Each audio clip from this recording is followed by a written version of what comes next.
This right here, God bless it, this is Car Con Carne. Car Con Carne is a Q101 podcast. I'm James Van Oswald. Car Con Carne, sponsored by Exploding House Printing. Exploding House Printing is here for all of your screen printing, embroidery, and merchandising needs. They're local. They're over in Hermosa, which is probably 10 minutes from where we are right now. Just go up Pulaski and you'll get there. Here's why you should consider Exploding House for your brand. They do t-shirts, they do merch, and they focus on small businesses. Everything. They worked on products for Meatwave, the Empty Bottle, the Music Box, Dante's Pizzeria, the Broke Downs. The list goes on and on. The list can be seen on their website. And Jonathan, the guy behind Exploding House, he's been doing screen printing for decades, and he knows what he's doing. Besides technical expertise, he delivers production efficiency and cost awareness to offer boutique print shop quality at much lower large print shop prices. Check them out on Instagram at Exploding House, or check them out on their website at explodinghouseprinting.com for a quote. And like I said, you can see the list of all their clients there. Shawn and Dave, as we begin, I have one question for you. What's that? Are you doing the Dale? Hell yeah, we're doing the Dale. It's Car Con Carne.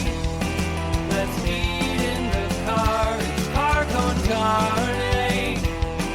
And now here's the star of our show, James Van Oswald.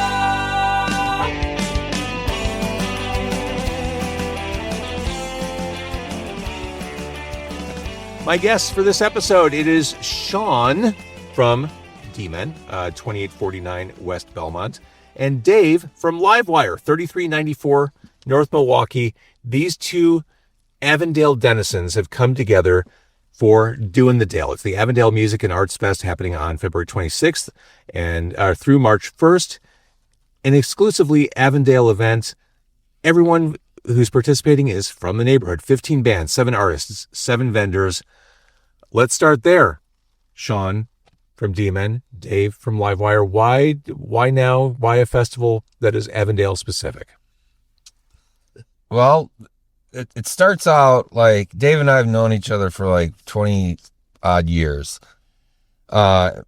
Me as a customer at Estelle's, and we've always been like finger gun, like, what's up, dude? And we all got along, but there's never any rift. And so this is a family show, no finger guns. No finger guns? Gotcha. He opened the bar, Livewire, a few years before I did open the DMen Tap in like Avondale. Eventually, we started running into one another at late night bars, and the big late night bars in Avondale, the Late Bar and the Alice's. And we just got to talking about the neighborhood, about things in the neighborhood, people in the neighborhood. And somehow we got on, like, we should do like a festival between both our places. Yeah, didn't you see, like, you were at a show over there one night and you're like, we should do something here. I went to Livewire to see Melter and Saren. And both awesome bands, by the way. Both awesome bands. And they were opening for someone at a festival, and it was crazy. There was like metal chips flying everywhere. They wore masks and they're running around the crowd. It was like so punk industrial. I was like, this is my new favorite bar.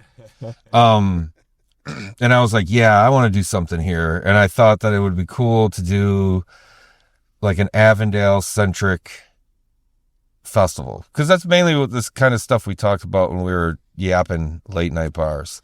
Yeah, and it's just over many drinks together. I would expect nothing less. Just kind of, to start spitballing about, what we'd want to do. And it just, things kind of kept sort of piling on, like, let's have these bands play it. Oh, well, we should do this. And then, we should also do an art show. And then we should roll this all together.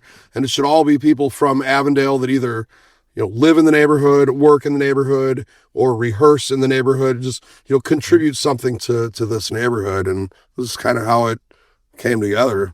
I love Avondale. And Dave, we've talked about Avondale and Livewire's relationship with the community when we interviewed last year. But surely Avondale has changed since you guys became friends 20 years ago. The neighborhood is not the same as it was then. It's kind of the it neighborhood, or at least the about to be it neighborhood in Chicago. I would say yes and no on that. I still think that like it has a long ways to go, and it's also a kind of a big neighborhood, and there are pockets that get a little more attention than others. And I think both Dave and I are just outside. You're in that those pocket with DMen. No, yeah, we're definitely in that pocket with DMen. We got our own little thing going on over there, but it's all kind of around the Belmont, Milwaukee. That's kind of like the hot spots, and then like it fades a little bit around there. So it's like there are still places in the neighborhood that require a little bit more attention. Sure. Yeah, I mean, it pretty much started over where Shawn's at. Kuma's was probably the first place that really blew up over there, I would think, right? Yeah, definitely. And then, so there's that pocket over there. And then, things started happening on this side of the expressway. Like the expressway kind of divides it. So, over here on this side that we're on right now, you had like Late Bar popped up. And then, Alice's was always kind of one of those destinations, like if you know kind of thing. Like, they had the grumpy old karaoke guy, hosting the karaoke, and the young, hipsters started going there. And then, things just started popping up along Belmont over this way. And now it's, there's cool stuff everywhere. I mean, we got Livewire is up on Milwaukee Ave. We're right next door to Avondale Music Hall. We're recording right on Monticello and Belmont right now. So we're in that area. Right, yeah. So yeah, we're kind of right in the middle of everything here. But there's, and Shawn and I, like a big part of this, after we talked about having all these bands play is, okay, well, how are we going to make this different than just a regular local show? And we started talking about, well, we're friends with all these other small businesses in the neighborhood, and let's talk to some of them and see if they want to get involved. And the response was pretty overwhelming, actually. Everybody's really excited about it. All these great small businesses in the neighborhood were like, just, really happy to help and kind of jump on and do the Dale with us. So it's cool. We're trying to get everybody together to get people to promote each other. And in that way, or what do they say? Like a rising tide, raises. Yeah, it's a cliche, but I believe in that as well. Yeah, we've already noticed. We've just started putting out these reels, and like they're not the most professional reels. But we're like kind of punk rock dudes, DIY. It's like we're not hiring people to do this for us. We're just doing it on our own on our phones, and the response has been great. I already have people coming in the DMen saying that like I didn't know about Deep Red Wine Merchants, and I went over there, and people came back from the Rare Birds music store, and this was just within the last few days. Like they didn't know that these places existed. Yeah. Even. So like that's kind of the point.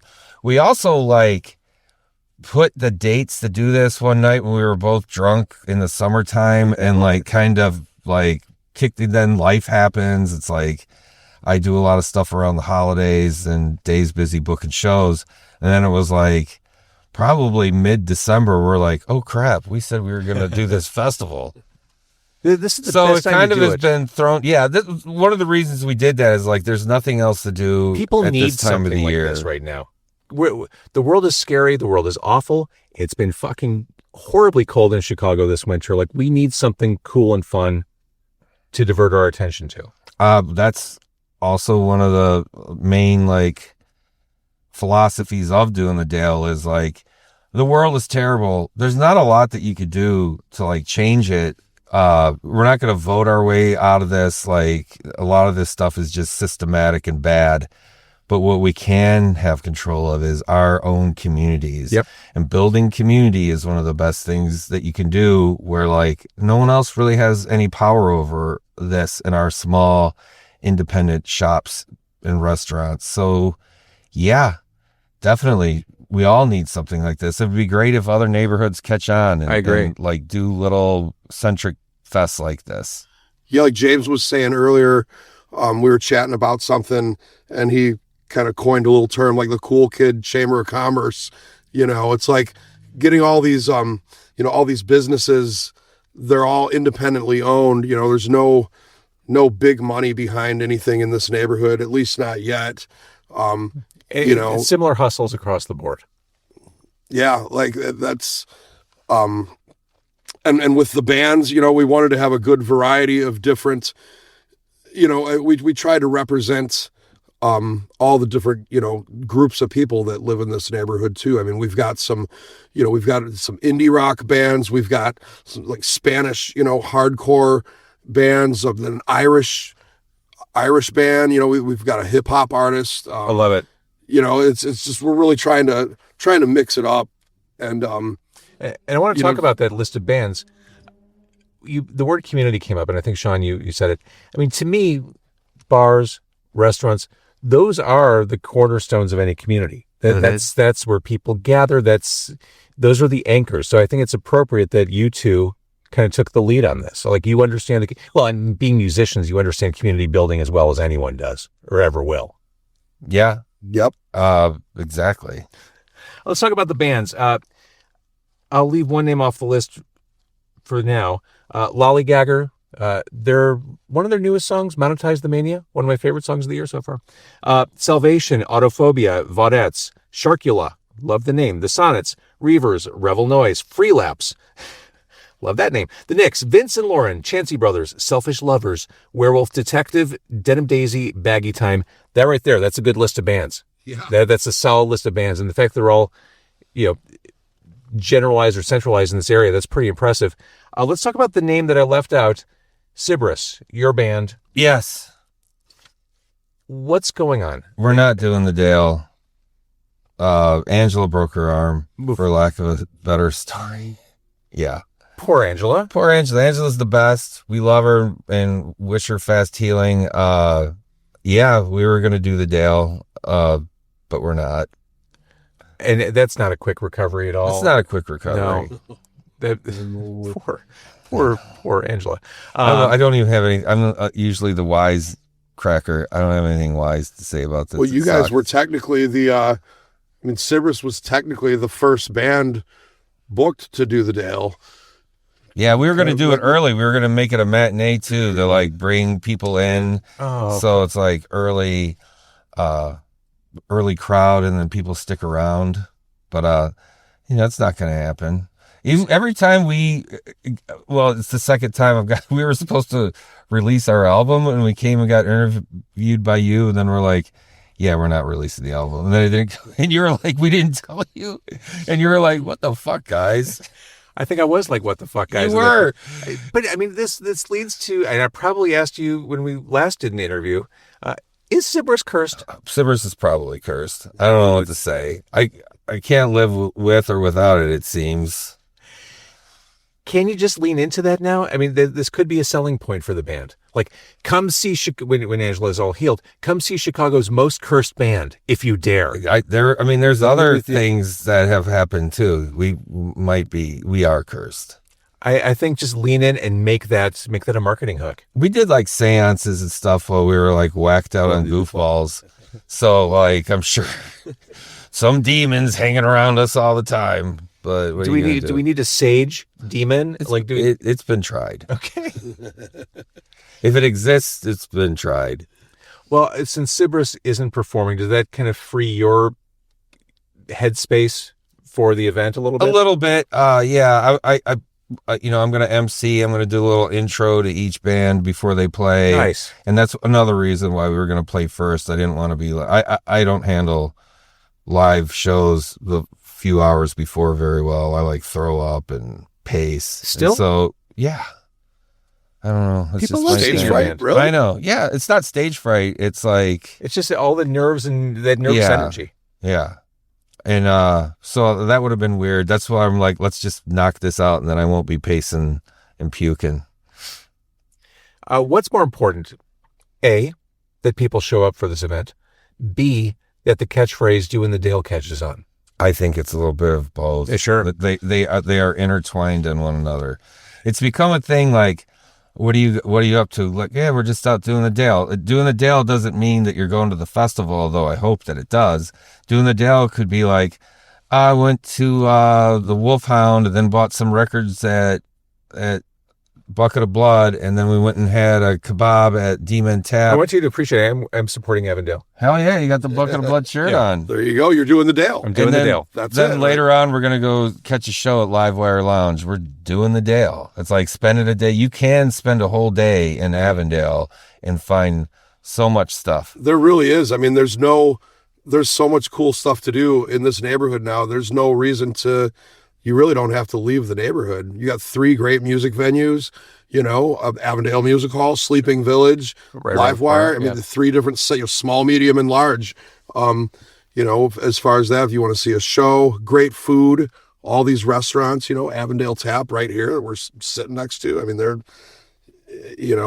all these places. I mean, there's so much cool stuff to do that you don't even have to go very far. Well, when I have friends from out of town who are coming to Chicago for the first time, or friends who say, I have friends coming to town, where should I take them? I always stress the fact that Chicago is a city of neighborhoods. Yeah. Like, I understand the inclination to see the big landmarks. I get it. Like, okay, you want to see the Bean in Sears Tower? Okay, I get it. But if you really want to take in the city, it's a neighborhood thing. Like, plan your days by neighborhoods. You can do the Dale one day, and then you can maybe do a Logan Wicker afternoon. Like, you can really experience the city and how it lives, breathes, and exists by hanging out, walking the streets.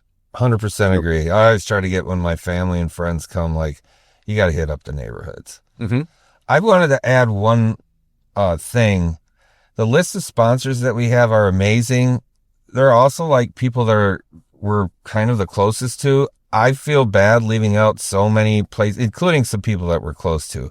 I want to, if this continues to grow, I want to add more sponsors to it. I don't want people to feel slighted or that we're ignoring anyone. It's just there's so many great businesses here. Sure. And because we kicked the can down the road and didn't start putting this together until like December 15th, there was only so much that we could do. Like, we only had like 2.5 months to put together like a minor festival. So, like, much love to all our Avondale brothers and sisters. But like, these are just the homies that we see, like, that we could quick like jump in and ask. Yeah, everybody's invited to do the Dale. Like, and we'll probably end up some of the places that didn't get on this year. I mean, we'll probably end up just going and hanging out there anyway. Yeah. And because I'm kind of having fun going out and making these reels. Like, it's. Yeah. I was like, to keep it alive and going, like, after the festival, I just want to go hit up some of the places that weren't sponsors and just like keep it growing. Like, just be an Avondale catchphrase and social media site and a festival once a year. But let's get this first one down first. I think it's interesting. I think people who don't run a business will look at what you're doing and talking about is kind of odd in that there's not a sense of competitive anything, and it's what we're talking about is being supportive. I mean, Dave, you're just very naturally rattling off the other live music rooms in the area. Yeah. No competition. Well, I mean, on paper it's competitive, but you're all in the same community, and it doesn't have that sense of acrimony, I guess. Yeah, and honestly, with the neighborhood kind of building up the way it does, I see it as, we're all competing for business, but at the same time, when you get along with the other businesses and you promote each other, it just raises awareness of the whole neighborhood, and it just kind of makes the whole vibe better, where people would want to come out and hang out in this neighborhood and check out new places. So, we're all kind of in it together. So, like, if someone from, say, Sleeping Village called and said, "Hey, we need an amp," like something exploded, 100%. or if Kuma's said, "Hey, we need a red onion." Oh, Kuma's and us, like, we borrow stuff all the time. Employees, sugar, ice, limes. I could go on and on. That makes sense. Yeah. So I think this is a super cool event. And every place we're talking about, what's nice about Avondale, you can park. You can, if you're driving, if you're not from the neighborhood, you can come in, parachute in, park, have a good time. I parked right here in Monticello, no problem. Although it's pretty busy. Like, there's a steady stream of traffic driving by as we're sitting here outside Avondale Tap. As the years have gone by with DMen Tap, like the amount of foot traffic that we get has grown so much. We started like 9 years ago, almost to the day. And there's way more foot traffic than there used to be. We're even getting foot traffic way up over by Livewire now. It's nuts. I mean, there's just so many people moving in, cool restaurants opening up, things to do. So people are out now, where before there really wasn't much going on. So in summary, people are doing the Dale. Doing the Dale. They're doing the Dale. Again, February 26th through March 1st. 26th, art show at DMen. 27th and 28th, 2 days of music at Livewire. And then Sunday, March 1st at DMen is the craft fair. Yep. Yeah, also on the 28th, while the music is going on at Livewire, we're also going to have a small second stage next door at Rare Birds, where there's going to be a couple of acoustic artists that we added on. Oh, I love that. Yeah, it'll be cool to, just to get some people to go and check that place out, because it's right there. And, so there's a brief acoustic, detour on Saturday over to Rare Birds between the acts at Livewire. So that should be cool. That's more coordination for you guys to figure out. Yeah. We could do this the easy way or the hard way. Let's do it the hard way. Let's Let's do it the have some hard way. acoustic bands. Yeah, always. What's great is like we've been having a blast. I've actually been having a really good time doing it. Making these reels is great. Like I said before, we could like spend some money and have some people do it for us, but like it's just who we are. It's coming from the heart. And I think that like that's a lot of these businesses and the bands they're not trying to be anything but like making stuff from the heart. And so our social media is like from the heart, and it's fun. It's a good time. I love it. All right, guys, I'm looking forward to the event. Thank you for jumping in the car in Avondale, obviously. Thanks for talking to us. Thanks for talking to us. Is there any way we can get a shout out to any of the sponsors, or is that too much time? Well, how many sponsors are there? I think we have time. You got the list? I could just read them off really quick. Let's see. This is like the credits rolling. Where is the... where is the Avondale it? Music and Arts Fest would like to thank the following sponsors for their participation. Oh, you can get this is fine. So the original working title for this was Avondale Arts and Music Fest, and like my baby mom was like, absolutely not. Like you're like wittier and funnier than that. I'm like, I really got nothing. And she's like, how about Doing the Dale? I'm like, really? And then I like ran it by some people and everyone laughed. And so like I have to give Courtney, baby it's so mama corny credit. And fun to say that it's like you have to smile when you say it. It's hard not to. I mean, I'm walking in the bars in Humboldt Park and people are like, you doing the Dale? Like it's already catching on. I love it. All right, so do you have the list, Dave? Yeah, so okay. Just some really good businesses. Obviously DMen Tap, Avondale Tap, The Alley, the Wolfhound, Kuma's Corner, Teddy Bear Lounge, Bucket of Blood, Jepson's Malort. Nice. Which, James, I know you're a fan of. I'm a fan of Malort. The Bird Hive Recording Studio, Belmont Tavern, Into the Feral, Livewire, Alice's Lounge, Chirp Radio, Revolution Brewing, Rare Birds, Deep Red Wine Merchants, The Tune Up, which is a new bar that's actually opening on the Saturday of Doing the Dale, on Belmont, Central Park Bar, and Meteor Gem. All great local businesses. That's a full list. That is a full list of sponsors. That's and just that just scratches the surface of Avondale. That's pretty badass. Yeah, it's all right there. I have some reps from some of those bars that wanted to send a message, but they couldn't make it. It's pretty low quality. Let's do the Dale. Let's do the Dale. It's catching on. It's catching on. Clearly, it's catching on. All right, guys, thank you so much for doing this. Yeah, thanks for talking with us. One last thing. James, are you doing the Dale? You're damn right I'm doing the Dale.